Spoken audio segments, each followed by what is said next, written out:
Spinoza a passé 24 ans à décrypter des textes anciens que le Vatican avait tenté de détruire. Mais ce qu'il a découvert dans l'Évangile de Marie, ce n'était pas simplement la preuve que Jésus était marié.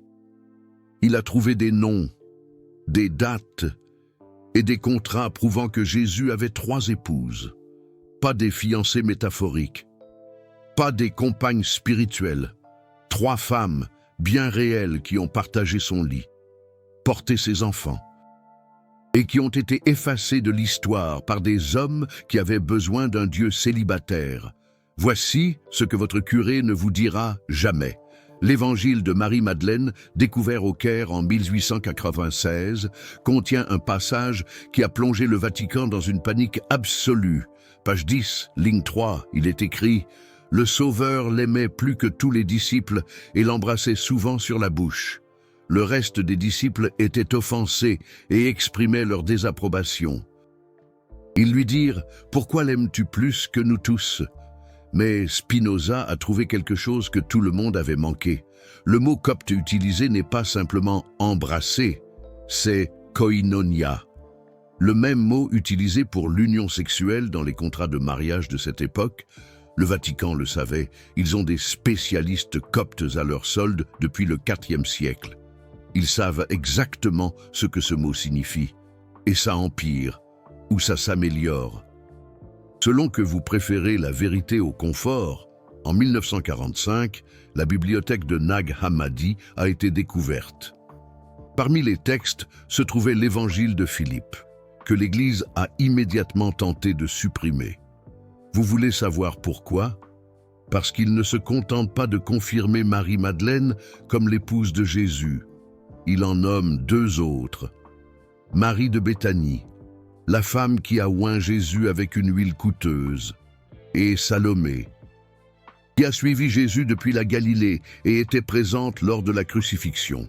L'Évangile de Philippe, dans sa section 36, dit « Il y en avait 3 qui marchaient toujours avec le Seigneur, Marie, sa mère, sa sœur et Madeleine, qui était appelée sa compagne, sa sœur, sa mère, et sa compagne était chacune une Marie.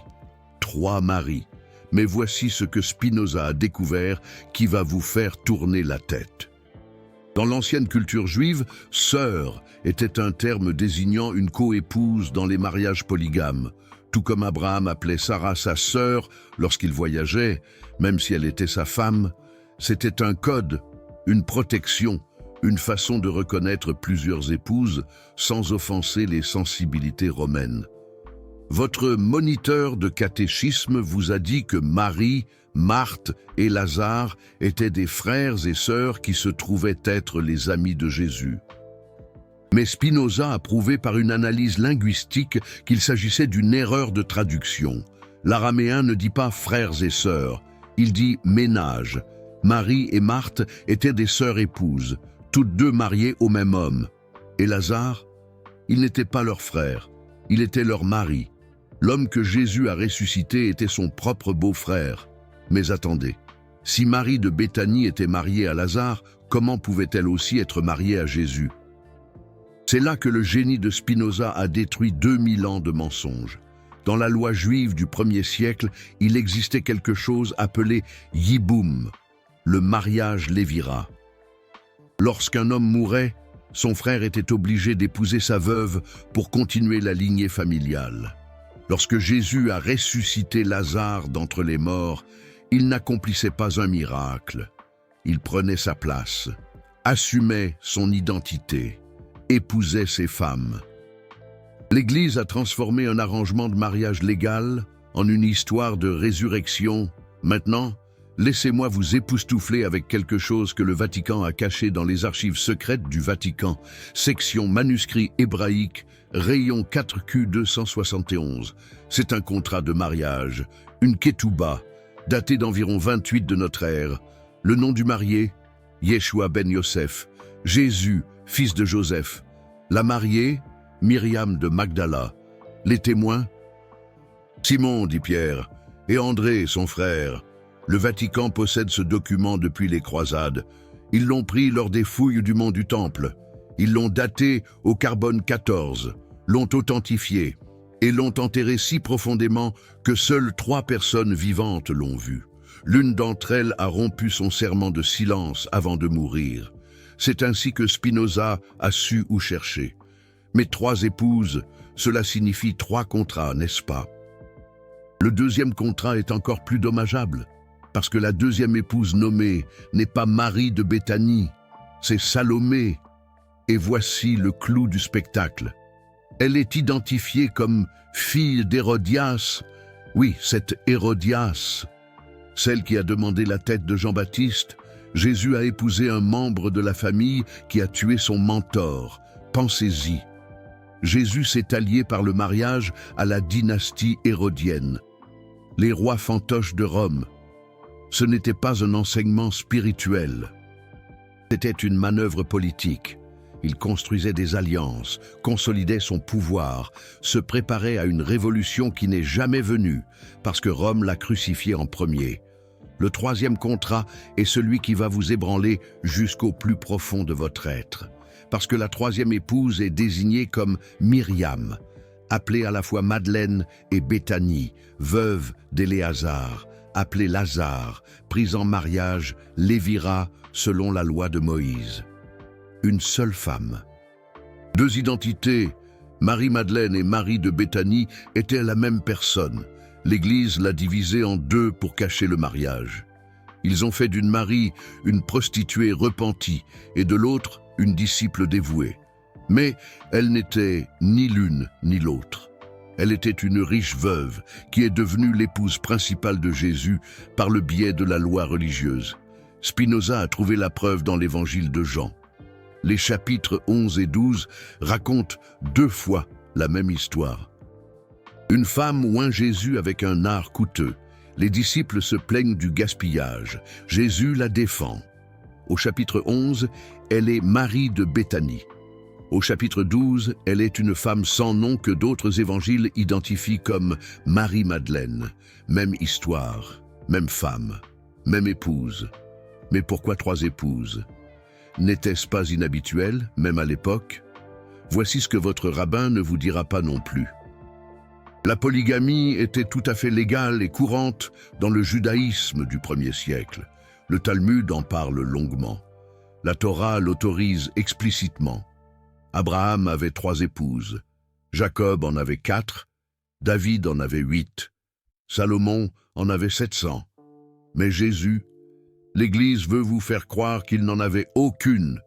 Spinoza a prouvé que c'était impossible, pas improbable, impossible.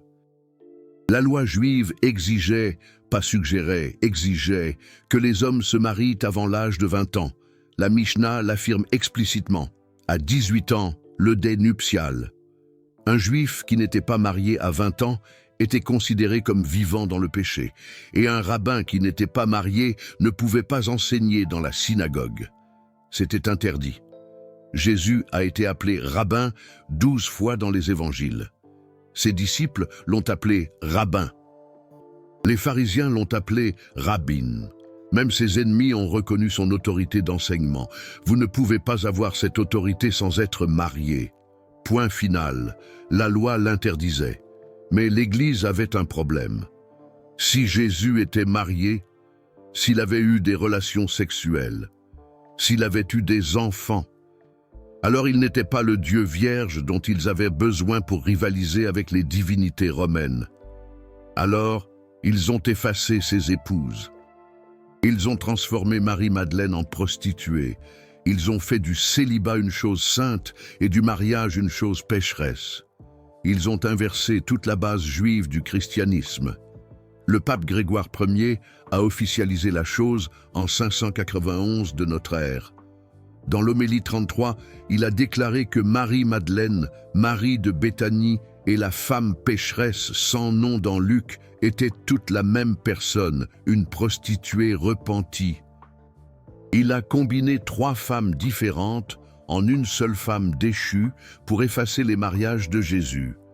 L'Église orthodoxe orientale n'a jamais accepté cela.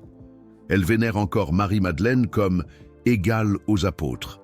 Ils savent qu'elle n'était pas une prostituée. Elle était une épouse, Mais Spinoza a trouvé quelque chose d'encore plus explosif, quelque chose qui prouve hors de tout doute que Jésus a eu des enfants avec ses femmes.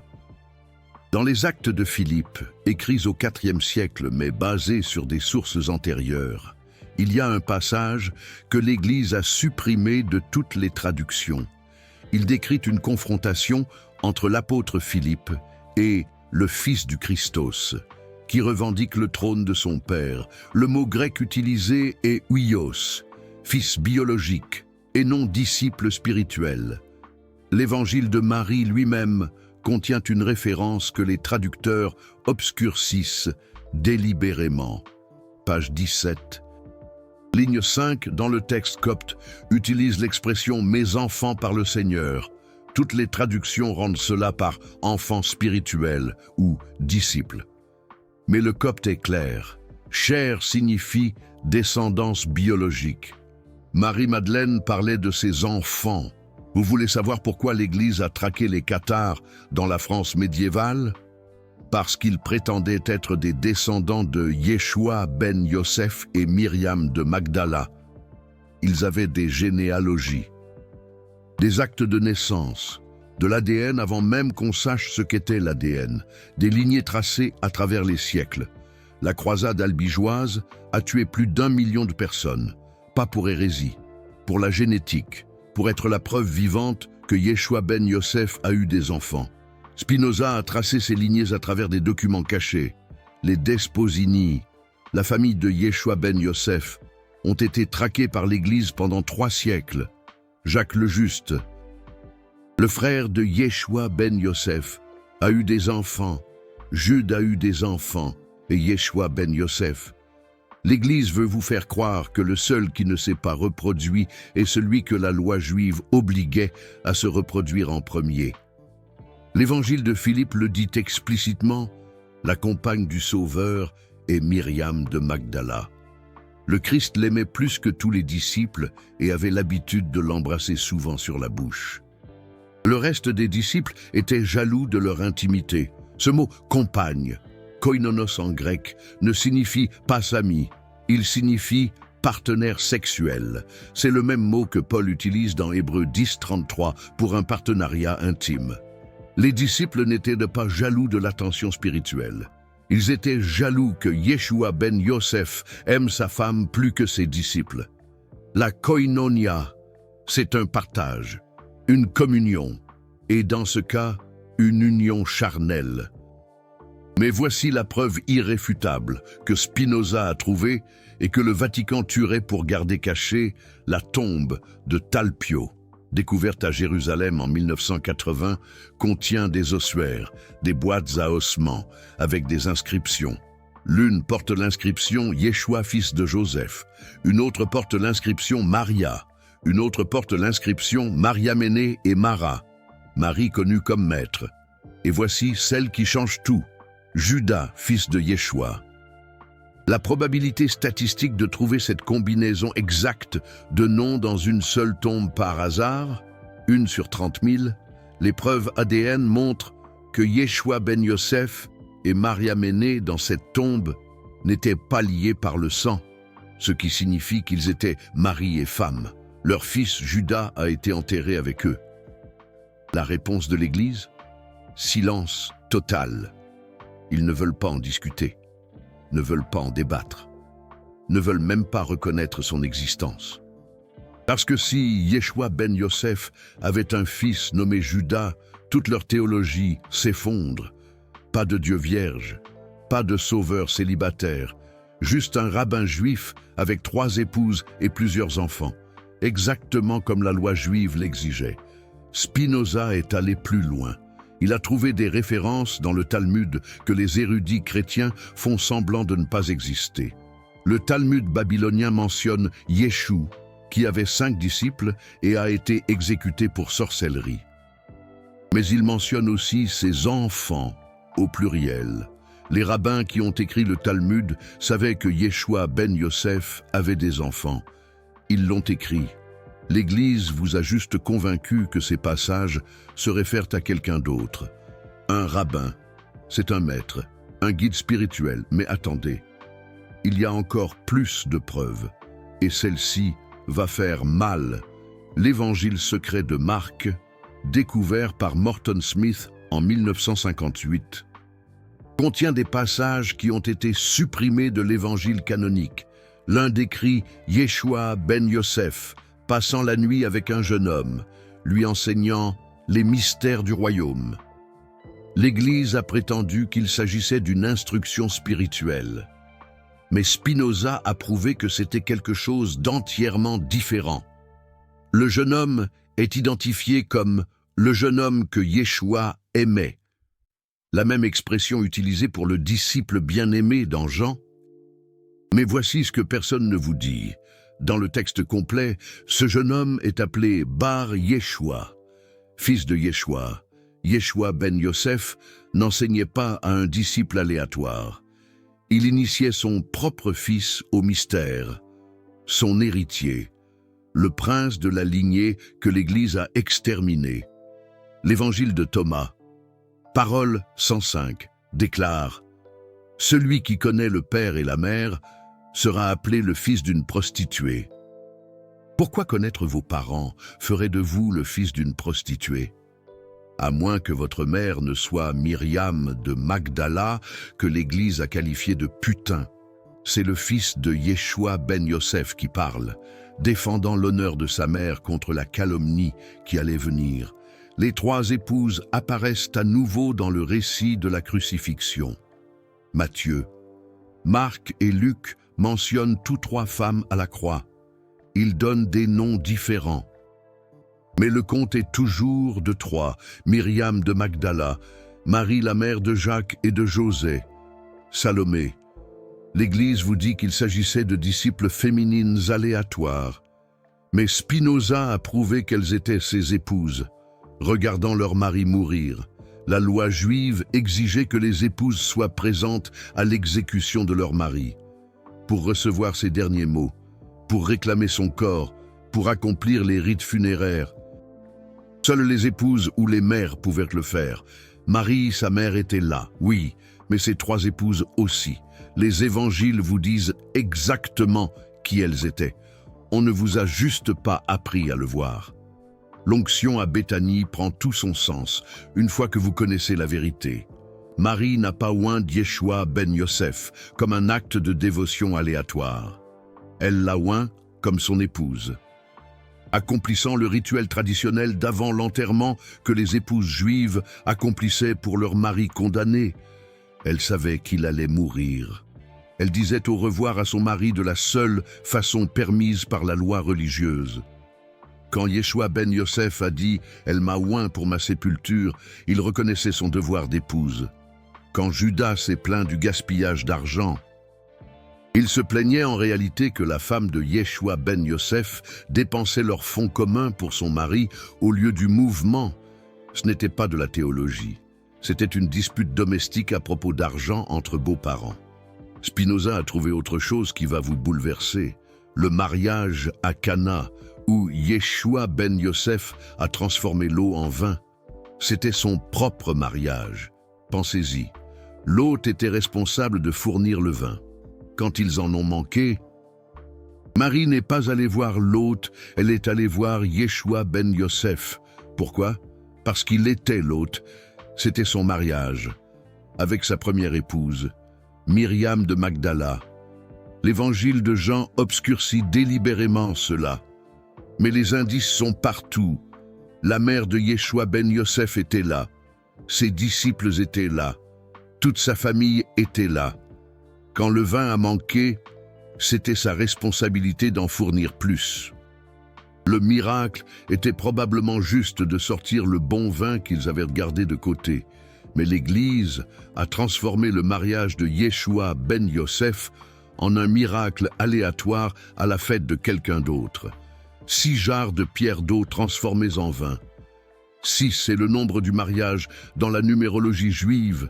Les jarres de pierre étaient utilisées pour la purification rituelle avant la consommation du mariage. La transformation de l'eau en vin, c'était la métamorphose de la pureté rituelle en célébration de mariage. Paul, subtilement, a encodé le mariage de Yeshua ben Yosef, sachant que les lecteurs futurs comprendraient ce symbolisme. Mais 3 épouses, cela signifie plusieurs mariages, n'est-ce pas? La multiplication des pains et des poissons, c'était son 2e mariage. 5 pains, 2 poissons, 5 plus 2, égale 7. Le chiffre de l'accomplissement d'un contrat de mariage. 5000 hommes. Sans compter les femmes et les enfants. Un rassemblement massif où seuls les hommes étaient comptabilisés officiellement. Exactement comme on enregistrait les présences au mariage à cette époque. Le miracle, c'était d'organiser un immense festin de mariage. Son union avec Salomé, la princesse hérodienne, exigeait une célébration royale. La scène, son 3e festin de mariage, avec Marie de Béthanie, épousée par Lévira après la mort de Lazare. Ceci est mon corps, ceci est mon sang. Les vœux de mariage juifs traditionnels, où le couple ne fait plus qu'une seule chair. Il épousait sa 3e femme quelques heures avant son arrestation, assurant ainsi sa protection légale en tant que veuve. Spinoza a décodé ce que l'Église a crypté. 3 mariages, 3 épouses, 3 femmes au pied de la croix, 3 jours dans le tombeau, 1 pour que chaque épouse puisse pleurer en privé. 3 apparitions après la résurrection, 1 à chaque épouse. Tout le récit de l'Évangile est structuré autour des 3 mariages de Yeshua ben Yosef. Mais pourquoi cacher cela? Qu'est-ce qui est si menaçant dans le fait que Yeshua ben Yosef ait eu des épouses? Parce que si Yeshua ben Yosef était marié, s'il avait des enfants, alors le célibat n'est pas sacré. Si Yeshua ben Yosef avait des relations sexuelles, alors le sexe n'est pas un péché. Si la lignée de Yeshua ben Yosef a survécu, alors l'Église n'est pas le seul chemin vers le Christ. Toute la structure de pouvoir du christianisme s'effondre si Yeshua ben Yosef était simplement un rabbin juif marié, dont le message a été corrompu par Rome. Paul n'a jamais rencontré Yeshua ben Yosef, n'a jamais entendu son enseignement, n'a jamais vu ses mariages. Paul a créé un Christ célibataire parce que Paul était célibataire. Il a projeté sa propre dysfonction sexuelle sur Yeshua ben Yosef et a bâti une religion autour de cela. Il vaut mieux se marier que de brûler, a écrit Paul. Mais Yeshua ben Yosef ne s'est pas contenté de se marier. Il s'est marié 3 fois. Il a brûlé de passion pour 3 femmes. L'Église ne pouvait pas accepter cela. Un Yeshua ben Yosef passionné, sexuel, pleinement humain, ne contrôle pas les gens, n'inspire pas la culpabilité, ne génère pas de pouvoir. Alors ils ont effacé ses épouses, assassiné ses descendants et bâti un empire sur le mensonge de son célibat. Mais la vérité a survécu. Dans l'évangile de Marie, dans l'évangile de Philippe, dans l'évangile secret de Marc, dans le tombeau de Talpiote, dans les lignées d'Esposini, dans les généalogies cathares, dans les archives secrètes du Vatican elle-même, Spinoza a tout prouvé avec une logique géométrique. Si Yeshua ben Yosef était un rabbin, il était marié. S'il était marié, il avait des enfants. S'il avait des enfants, ils avaient des enfants. S'ils avaient des enfants, sa lignée survit. Simple, logique, indéniable. L'évangile de Marie contient une dernière révélation qui change tout. À la page 18, Myriam de Magdala décrit une vision où Yeshua ben Yosef lui dit « Tu seras appelée la mère des vivants, car tes enfants hériteront de la terre. » Pas des enfants métaphoriques, pas des disciples spirituels. Ces enfants réels, les enfants de Yeshua ben Yosef, les héritiers du véritable enseignement, la lignée vivante que l'Église a tenté d'exterminer, mais n'a pas pu détruire. Ils sont toujours là, les descendants de Yeshua ben Yosef et de ses 3 épouses. Ils ne savent pas qui ils sont, parce que l'Église a détruit les archives. Mais leur ADN porte la preuve. Un jour, lorsque les tests génétiques seront suffisamment avancés, nous pourrons remonter les chromosomes Zakir et l'ADN mitochondrial jusqu'à ce tombeau de Talpiote. jusqu'à Yeshua ben Yosef et ses épouses, jusqu'à la vérité. Spinoza savait que ce jour viendrait. Il a écrit « La vérité est sa propre norme. Une fois révélée, elle ne peut plus être cachée. » L'évangile de Marie révèle cette vérité.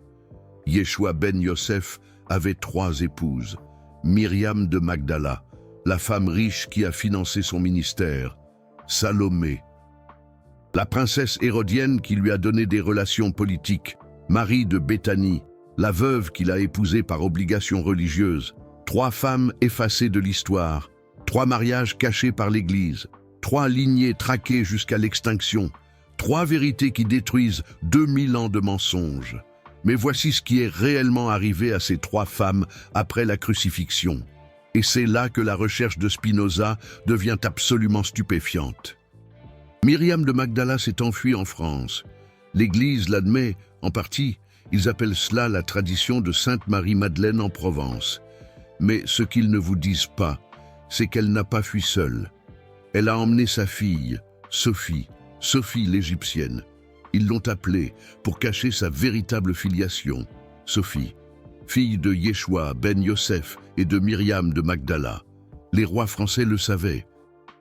La dynastie mérovingienne revendiquait une descendance de Yeshua ben Yosef par Sophie. Ils s'appelaient les rois chevelus, parce qu'ils ne coupaient jamais leurs cheveux, suivant le vœu de Nazaréen que Yeshua ben Yosef lui-même avait fait. Ils n'étaient pas seulement des rois. Ils étaient les héritiers du Christ, et l'Église les a détruits pour cela. Salomé, la 2e épouse, s'est enfuie à Éphèse avec Marie, la mère de Yeshua ben Yosef. L'Église vous dit que Paul a pris soin de Marie, mais l'Évangile de Paul révèle la vérité. Le disciple bien-aimé qui a accueilli Marie chez lui, ce n'était pas Paul, c'était Salomé, une femme, la veuve de Yeshua ben Yosef. Prenant soin de sa belle-mère comme la loi juive l'exigeait, la maison de Marie à Éphèse, aujourd'hui un sanctuaire catholique, était en réalité la maison où la mère de Yeshua ben Yosef vivait avec sa 2e épouse. Les pèlerins s'y rendent en pensant honorer la Vierge Marie.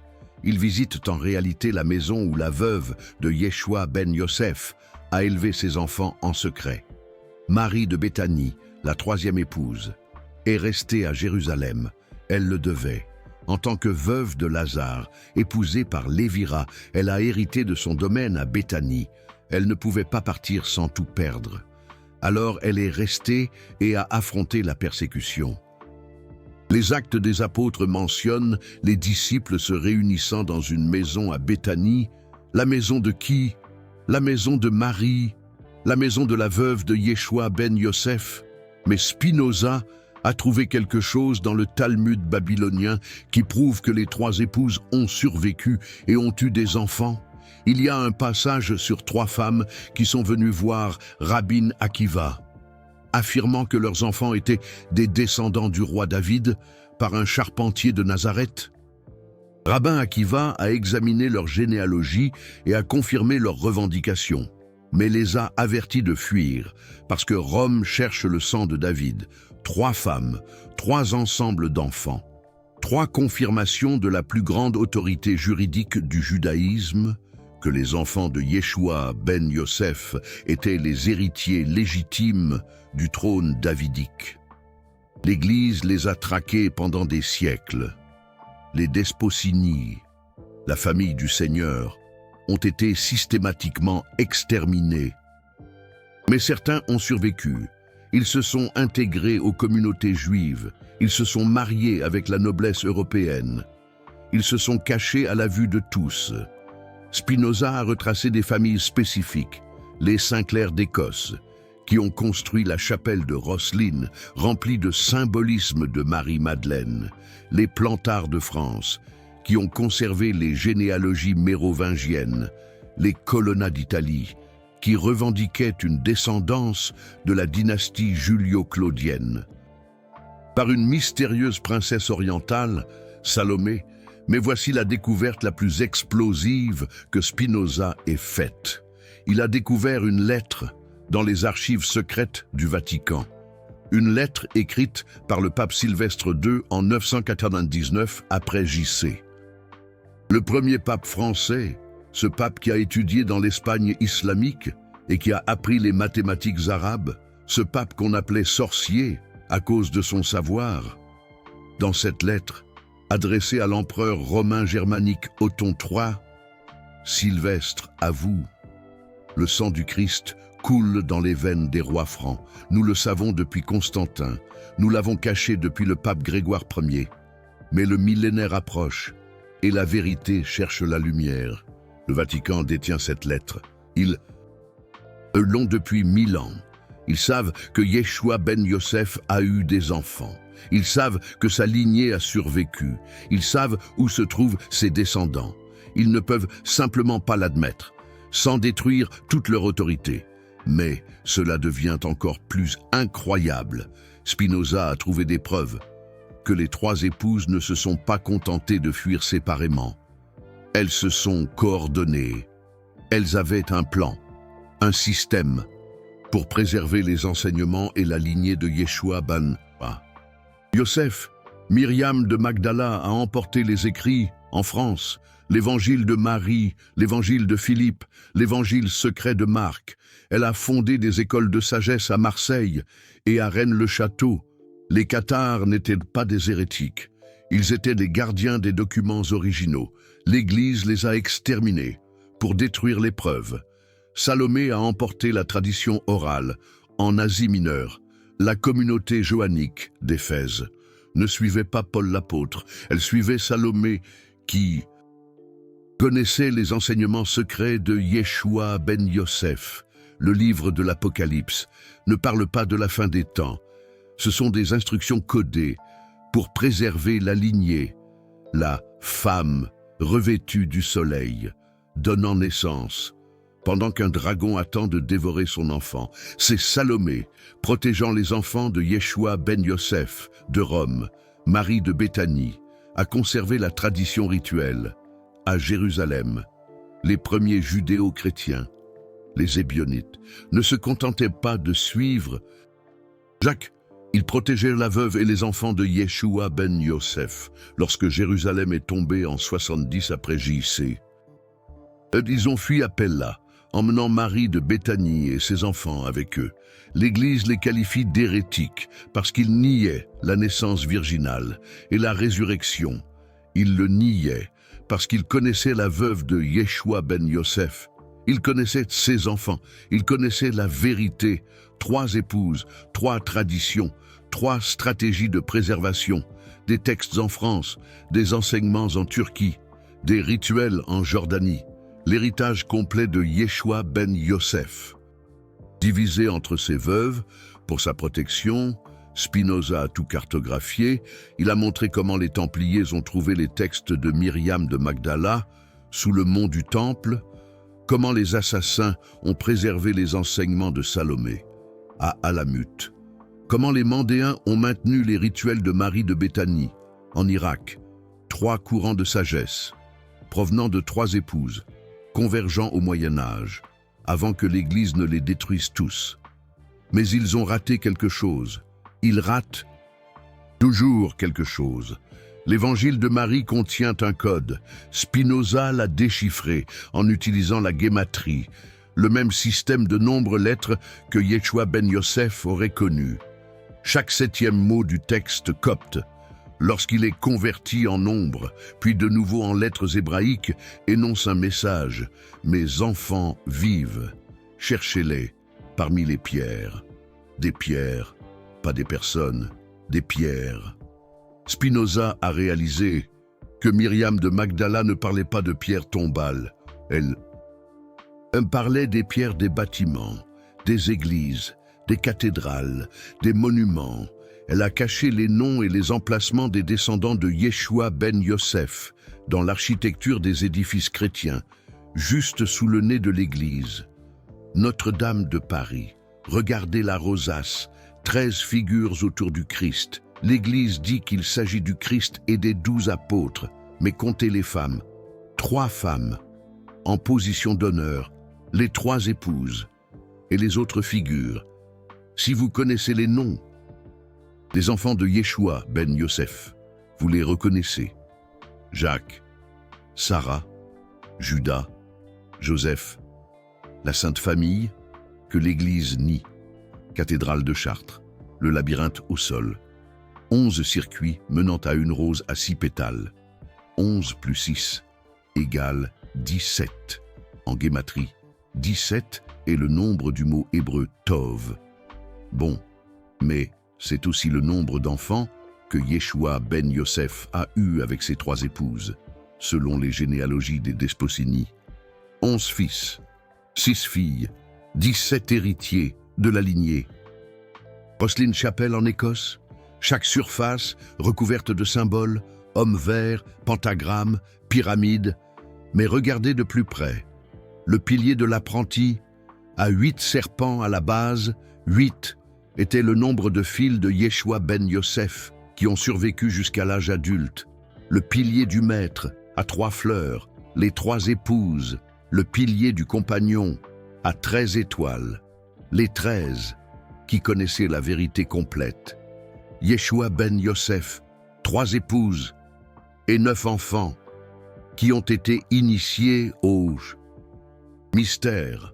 Spinoza a prouvé que l'architecture gothique elle-même est une carte généalogique, l'arc brisé, 2 lignées se rencontrant à un sommet, Yeshua ben Yosef et Madeleine. L'arc-boutant, les lignées de soutien qui ont maintenu la lignée principale en vie, la rosace, l'épanouissement de l'arbre génétique. Chaque cathédrale d'Europe est un monument codé aux descendants de Yeshua ben Yosef. Mais pourquoi l'Église construirait-elle des monuments aux lignées qu'elle essayait de détruire? Parce que les bâtisseurs savaient, les tailleurs de pierre, les artisans, les corporations, ce n'étaient pas que des ouvriers, ils étaient des initiés, des descendants, des protecteurs. Ils ont gravé la vérité dans la pierre, sachant que la pierre survit à la chair, survit au parchemin, survit même à l'Église elle-même. Spinoza a trouvé leurs marques, des marques de maçons, qui ne sont pas de simples poinçons d'identification. Ce sont des signatures généalogiques. Un pentagramme signifie une descendance par Sarah, un compas, signifie une descendance par Judas, une équerre, signifie une descendance par Joseph. Les outils de la maçonnerie sont les symboles de l'ascendance. Les francs-maçons n'ont pas adopté ces symboles au hasard. Ils les ont hérités, ils les sont, les descendants vivants, des 3 mariages de Yeshua ben Yosef, se cachant dans des loges, préservant les lignées, attendant que le monde soit prêt pour la vérité. Mais Spinoza a trouvé la preuve ultime. Dans l'endroit le plus improbable, le Vatican lui-même, dans la chapelle Sixtine, Michel-Ange a peint Dieu, donnant la vie à Adam. Tout le monde se concentre sur les doigts qui se touchent. Mais regardez ce qui entoure Dieu, une forme rouge, que les anatomistes reconnaissent comme un cerveau humain. Mais ce n'est pas ça le secret. Comptez les figures avec Dieu, 12 figures. Maintenant, regardez de plus près, 3 d'entre elles sont des femmes, placées en évidence. Une femme âgée, Marie la mère, 3 jeunes femmes, les 3 épouses, et 8 enfants, la structure familiale exacte des archives des Desposini. Michel-Ange savait. Le Vatican a embauché le descendant de Yeshua ben Yosef pour peindre la famille de Yeshua ben Yosef sur leur plafond, et ils ne l'ont jamais réalisé. Où l'ont-ils fait? Est-ce pour ça que personne n'a été autorisé à le voir pendant des années? Pourquoi Michel-Ange l'a-t-il peint allongé sur le dos, seul, en secret? Le jugement dernier, sur le mur de l'autel, révèle encore plus. Yeshua ben Yosef au centre. Oui, mais regardez qui est à sa droite.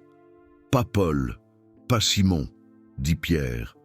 Une femme, Myriam de Magdala. Et à sa gauche, une autre femme, Salomé, et agenouillée à ses pieds. Une 3e femme, Marie de Béthanie. Les 3 épouses, réunies dans la résurrection, la vraie Sainte Trinité. L'Église vous dit que ce sont des saints au hasard. Mais Michel-Ange a laissé sa confession.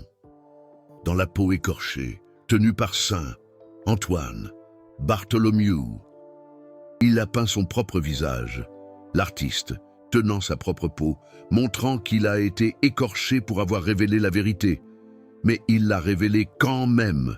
Les trois épouses sont là, sous nos yeux, au Vatican, où des millions de pèlerins les voient, sans les voir vraiment. Spinoza a calculé les probabilités. La probabilité que ces schémas apparaissent de manière aléatoire, à travers des centaines d'églises, de peintures et de textes. Moins d'une chance sur 600 billions. Soit il y a une conspiration monstrueuse pour préserver des informations sur les épouses et les enfants de Jésus. Soit l'univers lui-même encode cette vérité dans la réalité. Mais voilà ce qui va vraiment vous secouer. Spinoza n'a pas seulement trouvé des preuves délignées. Il a trouvé des preuves que l'Église les protège, activement. Réfléchissez-y. Si vous vouliez éliminer une lignée, créeriez-vous une institution massive et évidente qui s'y oppose? Ou créeriez-vous une opposition contrôlée, une Église qui nie publiquement les lignées, tout en les préservant secrètement? Le sacerdoce célibataire. La couverture parfaite pour des descendants qui ne pouvaient pas risquer d'avoir des enfants susceptibles d'être identifiés. La doctrine de la succession apostolique, littéralement. Transmettre le pouvoir à travers une lignée, tout en prétendant que c'est spirituel. L'obsession des reliques de saints, préserver l'ADN de la famille de Jésus. Spinoza a trouvé des archives de papes qui étaient définitivement des descendants. Le pape Anaclète II, dont la famille était des convertis juifs de Rome. Le pape Grégoire VII, né Hildebrand, ce qui signifie « brillant au combat », la traduction exacte du nom hébreu « Barak », utilisé par les Desposini. Le pape Sylvestre II, que nous avons déjà mentionné. Qui connaissait les rois francs, l'Église n'a pas détruit la lignée de Jésus, elle l'a monopolisée, elle l'est devenue, elle l'a cachée au sein de sa propre structure. Des évêques, des cardinaux et des papes, tous porteurs de l'ADN des trois mariages. Tous voués au célibat pour empêcher la lignée de se propager au-delà de leur contrôle. Mais certains ont échappé à leur contrôle, certains se sont mariés, certains ont eu des enfants, certains ont créé la réforme protestante pour se libérer du monopole de Rome sur la génétique de Jésus. Martin Luther a épousé une nonne. Pensez-y. Un curé et une nonne, tous deux susceptibles d'être porteurs de la lignée. Se mariant et ayant 6 enfants, la réforme n'était pas une question de théologie. Il s'agissait de libérer la lignée. Spinoza lui-même pourrait avoir été un descendant. Sa famille était des Juifs portugais qui ont fui l'Inquisition. Mais avant d'être Juifs, ils étaient chrétiens. Et avant d'être chrétiens, la noblesse portugaise revendiquait une descendance des Wisigoths. Les Wisigoths revendiquaient une descendance des Balkans. Les Balkans ont été colonisés par des réfugiés de Jérusalem après 70 après J. C'est exactement le chemin qu'auraient emprunté les Desposini. C'est pourquoi Spinoza pouvait voir ce que les autres ne pouvaient pas. Il n'analysait pas seulement des textes, il reconnaissait sa propre histoire familiale. Son rejet de l'orthodoxie religieuse n'était pas une rébellion philosophique. C'était une mémoire génétique, le descendant des 3 épouses de Jésus, exposant les mensonges qui avaient caché sa propre ascendance. L'Évangile de Marie, dans ses derniers passages, et fait une prophétie. Dans les derniers jours, les enfants des 3 se lèveront. Ils diront la vérité au pouvoir.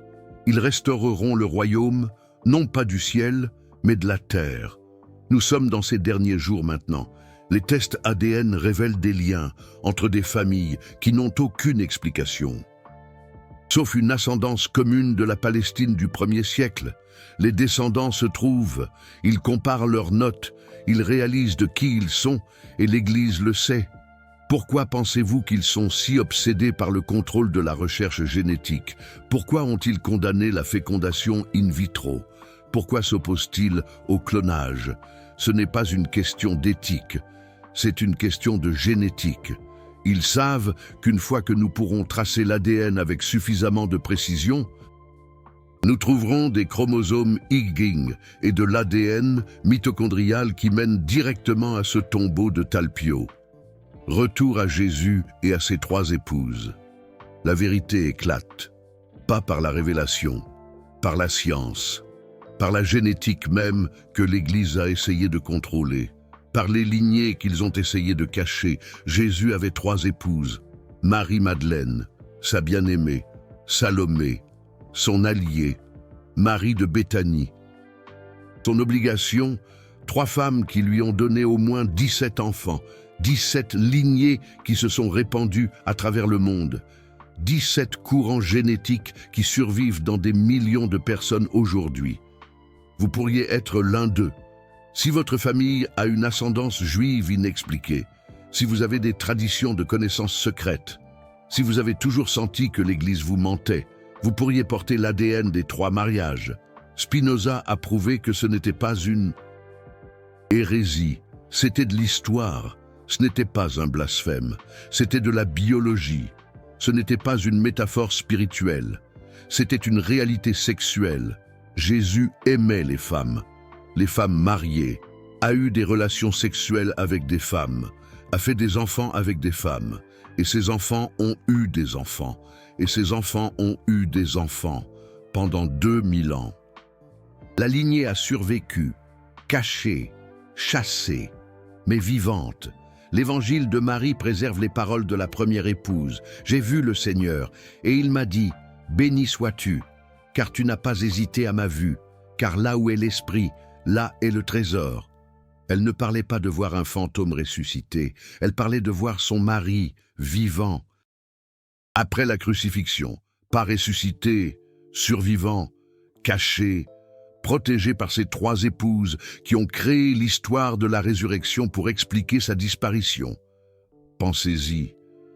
La résurrection, le fondement du christianisme, était une couverture créée par 3 épouses pour protéger leur mari qui a survécu à la crucifixion. Elles ont dit qu'il est mort et ressuscité pour expliquer pourquoi il ne pouvait plus jamais apparaître publiquement. Il a vécu en secret avec ses épouses, élevant ses enfants, tandis que le monde croyait qu'il était au paradis. Spinoza a trouvé des preuves que Jésus a vécu jusqu'à 74 ans. Il est mort au Cachemire, où sa tombe, le Rosabal, est toujours vénérée. L'inscription, lorsqu'elle est correctement traduite de l'ancien sanskrit, se lit « Ici repose Yuz Asaph, prophète des enfants d'Israël. Qui est venu de la terre sainte et a prêché aux tribus perdues. » Yuz Asaph, Yeshua le rassembleur, Jésus. Ses 3 épouses lui ont survécu. Marie-Madeleine est morte en France à 78 ans. Salomé est morte à Éphèse à 81 ans. Marie de Béthanie est morte en Jordanie à 69 ans. 3 veuves qui ont gardé le secret. 3 mères qui ont préservé la lignée.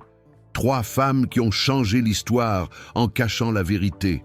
L'Église les a transformées en saintes et en pécheresses, vierges et prostituées. Tout. Sauf ce qu'elles étaient réellement, des épouses, des mères, les matriarches d'une dynastie qui gouverne le monde depuis l'ombre. Chaque monarque en Europe porte leur sang. Chaque pape depuis 1000 ans est leur descendant. Chaque révolution, réforme et renaissance a été menée par leurs enfants. Les humbles n'ont pas hérité de la terre. Les enfants des 3 épouses l'ont fait. Et maintenant? Vous savez, l'évangile de Marie n'est pas seulement un texte religieux. C'est un registre généalogique, une histoire de famille, un témoignage de 3 mariages que l'Église a effacés. Mais n'a pas pu détruire. Spinoza a tout vu, tout calculé, tout prouvé, et ils ont détruit sa vie pour ça, excommunié, exilé, effacé, mais son œuvre a survécu, sa logique a perduré, sa preuve attend quiconque d'assez courageux pour l'examiner. L'évangile de Marie est réel. Vous pouvez en voir des fragments au musée de Berlin. Vous pouvez lire les traductions en ligne. Vous pouvez retracer les lignées à travers l'histoire. Vous pouvez trouver les symboles dans les églises. Vous pouvez voir les trois épouses dans l'art. Vous pouvez tester l'ADN dans votre propre sang. La vérité n'est plus cachée. Elle est juste ignorée. Parce que l'accepter signifie accepter que tout ce qu'on vous a enseigné sur Yeshua ben Yosef est un mensonge. Qu'il n'était pas un Dieu célibataire mais un homme passionné. Qu'il n'est pas mort pour vos péchés mais a vécu pour ses épouses. Qu'il n'est pas monté au ciel mais a élevé des enfants sur terre. 3 épouses, 3 femmes qui ont aimé Yeshua non pas comme un Dieu mais comme un homme. 3 mères qui nous ont donné non pas le salut, mais des lignées. 3 vérités qui brisent 2 millénaires de mensonges. Myriam de Magdala, la riche financière qui a tout payé. Salomé, la connexion royale qui a fourni la protection. Marie de Béthanie, l'épouse légale qui a légitimé les enfants. 3 mariages qui ont créé une dynastie. 3 femmes qui ont créé le christianisme en cachant la survie de leur mari. L'évangile de Marie raconte leur histoire.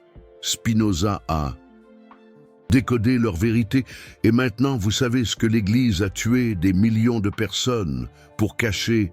Yeshua ben Yosef avait 3 épouses. Faites avec. Vous savez ce que le Vatican a fait au dernier archéologue qui a essayé de publier sur le tombeau de Talpiot? Ils ont détruit sa carrière, l'ont mis sur liste noire de toutes les universités, ont ruiné son mariage, l'ont conduit à la faillite. Tout cela parce qu'il a osé suggérer que Yeshua ben Yosef avait un fils. Mais il n'a pas reculé. Et vous ne devriez pas non plus. Si cette révélation sur les 3 épouses a ébranlé quelque chose au plus profond de vous, si vous ressentez cette rage d'avoir été trompé pendant toute votre vie, alors le bouton « Super merci » de YouTube est juste là, en dessous. C'est ce cœur avec un signe $. Lorsque vous cliquez dessus, vous ne faites pas que soutenir cette chaîne. Vous dites « Je refuse de les laisser enterrer la vérité à nouveau ». Chaque super merci est un vote pour une transparence, pour l'histoire, pour la vraie histoire de Yeshua ben Yosef et de ses 3 épouses que l'Église a tué des millions de personnes pour cacher. Soyez courageux. Cliquez dessus. Montrez-leur que nous ne serons plus réduits au silence. Quelle partie vous a le plus frappé? Les 3 contrats de mariage au Vatican, les noms des enfants dans l'architecture des cathédrales, ou le fait que vous pourriez être un descendant? Commentez ci-dessous, je lis tout. Et croyez-moi, un commentaire pourrait contenir une pièce du puzzle qui nous manque encore. L'histoire de votre famille pourrait être la clé qui ouvre une autre porte. Partagez-la. La vérité a besoin de nous tous.